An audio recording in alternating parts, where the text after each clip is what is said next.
Hey guys, how's it going? I hope you're doing fantastic today. Welcome back to my channel. If this is your first time here, my name is Geneva. Welcome. You might notice that I got a little trim haircut. I chopped all my hair off. I was finding that actually from all of the coloring that I had done at home, my hair was really damaged after about the first couple inches, so I just decided to get rid of that part of it and return to the part, for the most part, that is healthy and natural, and I love it. It feels really good. I'm really happy for it going into summer, and we'll see how we go. Today I wanted to make a video to follow up something that I actually mentioned in a previous video, and that is in my egg donation big announcement video, I mentioned that I hadn't quite graduated college yet. And that was true, unfortunately. First off, I take full and complete responsibility for the delay in my graduation, all of the anxiety and stress that I went through in causing that for myself. There was no one else who made that happen. It was completely something that I did. I take full responsibility for it.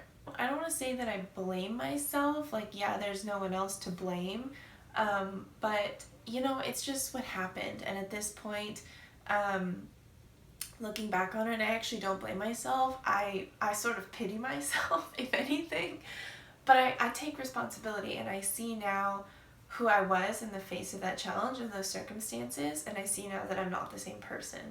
I do also want to say that I have my diploma. I got it around November, December, and I put it in a frame because it's very important, you know, I worked hard. What ended up happening was I technically finished up my requirements to graduate over the summer term. I technically graduated in December, and even though I walked already last June because I was only a few credits away from that requirement to be able to walk, I keep getting emails now like, hey, are you going to be in commencement? Let us know, and stuff like that. It's because I technically graduated in December. I was in a class, a cultural anthropology class about the Middle East, culture and change in the Middle East, something like that.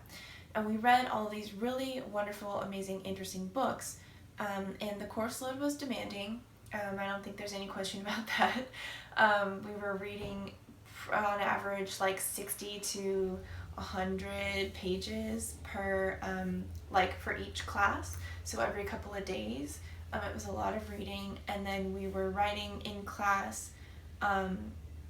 We would receive a question on that chunk of reading and building off of previous readings, and we would write 1 to 2 pages in class. They could be they could be bullet points, but they had to be thought out and, you know, all together and make sense, and we had to present them, and that was basically the class. And we would have some lectures, and we'd have to incorporate those too into our writings. And then after each book, and we read 5 books in a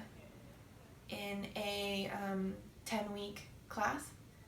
After each book, we would have to write a 5 to 6 page paper, coming up with a new, creative, surprising. The teacher was like, surprise me, think of something I've never thought of before, sort of a central idea, and then have everything tie in and include things from videos we'd watch and lectures and books, and it was demanding, and the way it occurred for me at the time was, why the hell am I gonna do this? I've already spent so much time reading. I'm not a fast reader. It would take me hours to read for that class.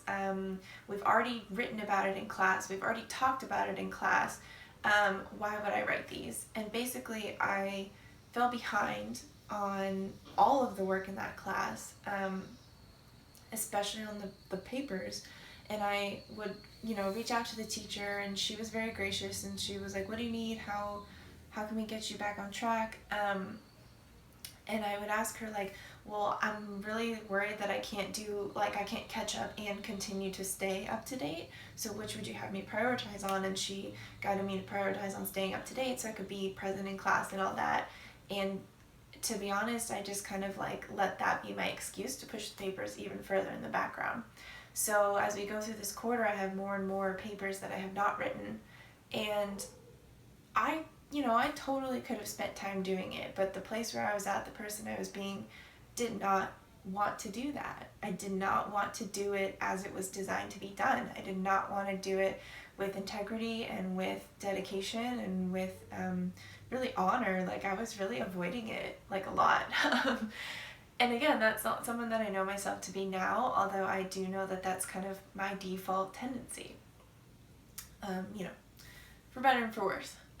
So basically I got to the end of the quarter and it was like, okay, these have to be in, or you have to take an incomplete and complete the work and receive the grade for the class later. And I opted for the incomplete. Again, just that default cycle of really, really resisting doing it. And that incomplete, I missed that deadline. And I didn't think much of it. I guess that deadline got extended to over the summer. So when it came close to graduation, I thought, cool, we're all set to go, and I'll just finish that over summer, and yeah.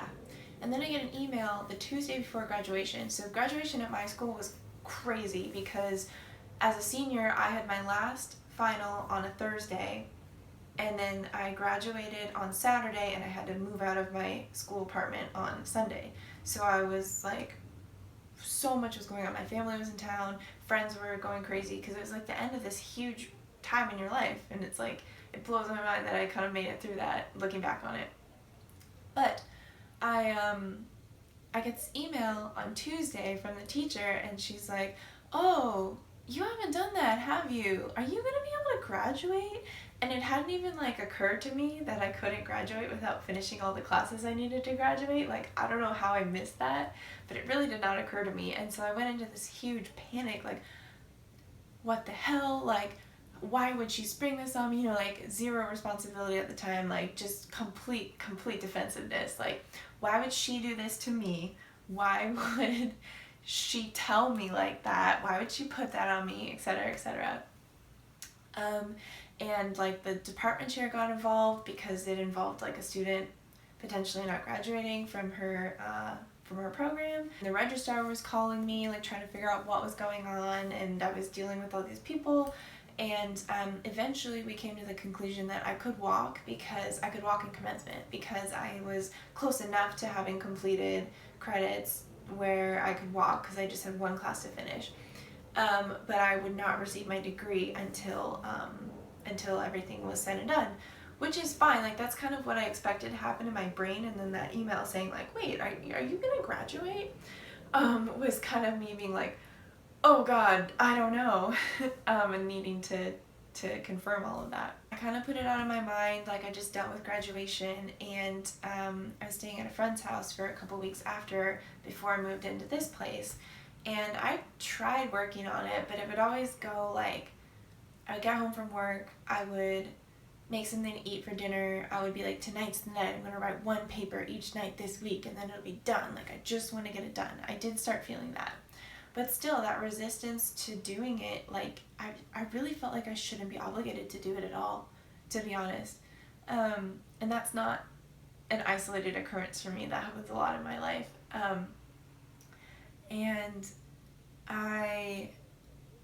So it still didn't happen. I missed the summer deadline, and it got extended again, and it got to the point where, like, the registrar and the department chair were involved again.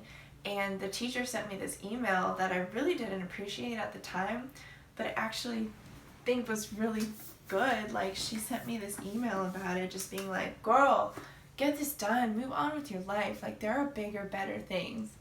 I got on my computer to read it, but I think that's basically what she said. I hit the point where I am like, okay, no more of this. However it goes, like, you can't be perfect, just do it. It's more important to do it than to do it right, or to do it perfect, or to look good, basically. So I did it, and I wrote the papers, and I turned them in, and, meanwhile, all these people are having to deal with me in addition to all of the other stuff that they're up to in the world. So I created that, and I did it, and it was finally over, and I realized, of course, I realized that it was never as hard as I was making it out to be. Really, the hardest part was getting over myself and getting down to it. Actually writing the paper was not that hard, especially once I relieved the pressure of it being perfect and getting it completely right. Also, I just want to throw in that I was really ashamed because some friends knew what was going on with this class situation, and I knew that the teacher knew and the department head knew and the registrar knew, and I was really ashamed at like the point that I had let it get to. That was not like true to who I wanted to be. That was like a hard lesson learned. But it was a lesson learned. And now looking back, I see also how much I got in my own way. Like, can you guys see that? Like, something that could have been like a weekend buckling down in March turned into like months of just like this background stress. It was like I was also in debt at the time, but it was like even more debt. It was like I owed something and someone was expecting it from me, and it was like this icky feeling on my back, just like always there in the background. Whenever I wasn't thinking about something else, I would remember it and just be like, ugh. That was like the background context of my life. Ugh. And there's still that going on. So don't do that to yourself. That's what I would love to impart for you today. Don't do that to yourself. If you see patterns like that in your own life, really look at like why are you doing that? And you don't need to blame yourself or make yourself wrong or judge yourself to be this terrible person. Like, when you look at what really happened is I didn't turn in a paper for a class. That's it. That's all that happened. It doesn't mean I'm terrible. It doesn't mean I slack off. That's who I was being in that situation, but that's not who I am. So don't make that who you are. Look at your actions and see if they work for you. See if they are getting you the results that have you leave your best, happiest, healthiest life. And for me, I look back and clearly I did not take those actions. And when I evaluate the results that I got, I see that. And the hope is that I will never do that again. I think now I'm sort of armed with that. I can see when I start to slip back into those default tendencies that I'm going to get those same results. And do I want that? Like, am I willing to just let the default take over and have what I had before? Or am I willing to push past the default and do something that might not come totally naturally to me and open up any possibility from that? That's what I want to leave you with today. What are you going to do in your life? I hope you have a happy and healthy day or night, depending on when you watch this, and I will see you soon.